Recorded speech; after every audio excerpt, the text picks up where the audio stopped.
You know, even the tough days count. Don't look at a tough day as if, you know, you need to make that up or that day sucked or you had a challenging day.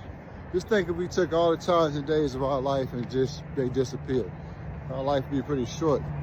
So just take, hey, every day, one day at a time. Every day may not be jumping up and down, but every day has purpose. Sometimes that purpose is to reflect, to think, to just chill, to ask yourself where you at, how you feel. Ask yourself what's been going on, reassess. Because sometimes reassessing actually is the best thing you can do. You know, sometimes you might be working too hard on something. Sometimes it may not be working. Maybe God's trying to tell you something. Maybe try to steer you in another direction. You know what I'm saying? So don't be so caught up on one thing. And give yourself grace and mercy, you know? Ain't nobody else gonna do it, trust me. It's easier to you give grace and mercy when you give it to yourself first. It's hard to give it to other people. It's hard to understand people. You always walk around cynical. I used to always walk around judging and how come they doing this? How come they doing that? And I realized that I was beating myself up more than anybody else. I was my worst critic. So be gentle with yourself. Be kind with yourself. You know what you got to do to get moving. You take one step, got to take two.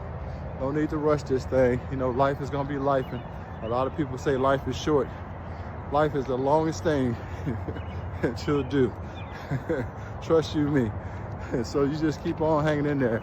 Don't take everything so seriously. Don't be so caught up on everybody. You know, this motivation is great. It lights the fuse, but you got to be the fuel to keep it going.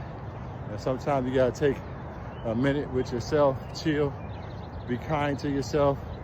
You know, there's a difference between rest and complacency. Only you know the difference.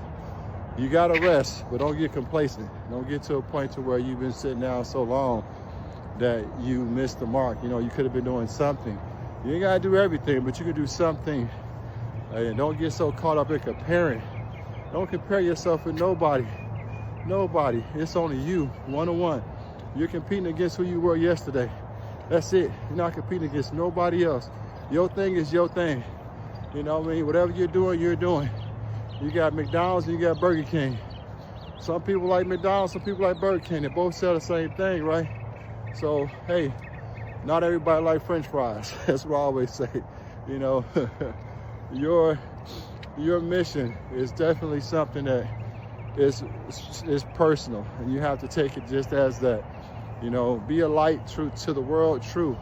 But God said that he is a lamp unto our feet. So a lamp only shines a little bit of light. That's all you need. It's 1 or 2 steps towards something that you're trying to do. You ain't got to figure it all out. You know what I mean? But I will tell you that motion creates emotion.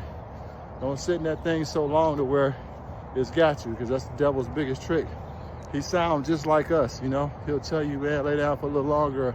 You can scroll for a few more minutes or watch one more of them episodes, you know? Or we'll get to that tomorrow, you know? Or, you know, one day. It could be one day, it could be day one. It's up to you. But I tell you all this to say, hey, I've been through it. I know it. Procrastination was the one thing that would drive me crazy. I thought I could get rid of it, but you can't. You know, you can't. You're not going to be able to just get rid of it, but you can manage it. God don't want you to be perfect. He just wants you to have some progression. Take one step, gotta take 2. Get out there, love somebody, and most of all, please don't forget to go love yourself, people. Peace.